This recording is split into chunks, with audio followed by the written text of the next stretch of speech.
রাস্তার মোড়ে মোড়ে একসময় পানের দোকান দেখা যেত। এখন ধীরে ধীরে সেটা তামাক গুটকাজাত প্যাকেটজাত দ্রব্যে দোকানে পরিণত হচ্ছে।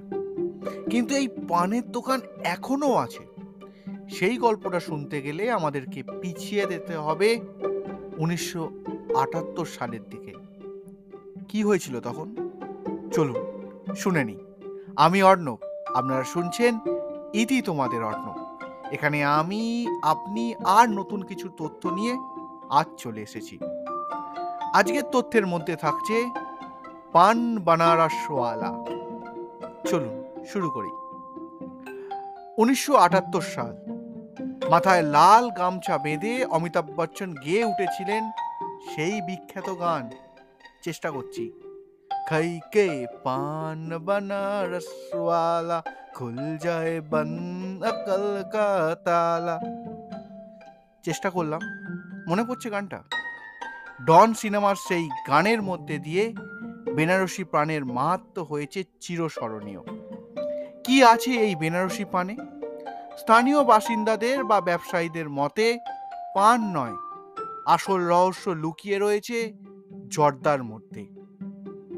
হালকা মিষ্টি গন্ধ, সঙ্গে অদ্ভুত এক আমেজ রয়েছে এই বেনারসি জর্দায়। এতটাই লাইট যে জর্দার পরিমাণ একটু বেশি হলেও মাথা ঘোরার ভয় নেই। গদলিয়া থেকে জ্ঞানবাপী, বিশ্বনাথ মন্দির লাগোয়া সব রাস্তার মোড়ে মোড়ে পর পর পানের দোকান। জর্দা হোক বা মিঠা পান, শুধু বলার অপেক্ষা। নির্দেশ পাওয়া মাত্র রকমারি মশলার পান বানিয়ে দিতে সদা প্রস্তুত দোকানিরা। মিঠা পানে রসাস্বাদনের মজা থাকলেও আমেজ লুকিয়ে কিন্তু জর্দা পানে। নির্দিষ্ট কোনো নাম বা ব্র্যান্ড নেই। স্থানীয়দের কাছে এই পরিচিতি বেনারসি জর্দা বলি। দশাশ্বমেধ ঘাট লাগোয়া বিভিন্ন দোকান আদতে পান মশলার ভাণ্ডার। মিঠা মশলা থেকে বেনারসি জর্দা, যা চাইবেন সবই রয়েছে। তবে স্থানীয় দোকানিদের অভিজ্ঞতা এবং তাদের অভিজ্ঞ হাতে তৈরি এই পান না খেলে বন্ধ আকল তালা তো হবে, আর সে তালা খুলবে না। এ তো গেল জর্দা পানের কথা। কিন্তু অনেকে আবার জর্দা খান না। তাদের জন্য রয়েছে এক অন্য পান, মিঠা পানের সম্ভার। চাহিদা মতো অল্প মিষ্টি থেকে চামচ ভর্তি চাটনি দিয়ে তৈরি হয় বরফ ঠান্ডা পান। বাড়তি পাওনা নানা ধরনের মশলা।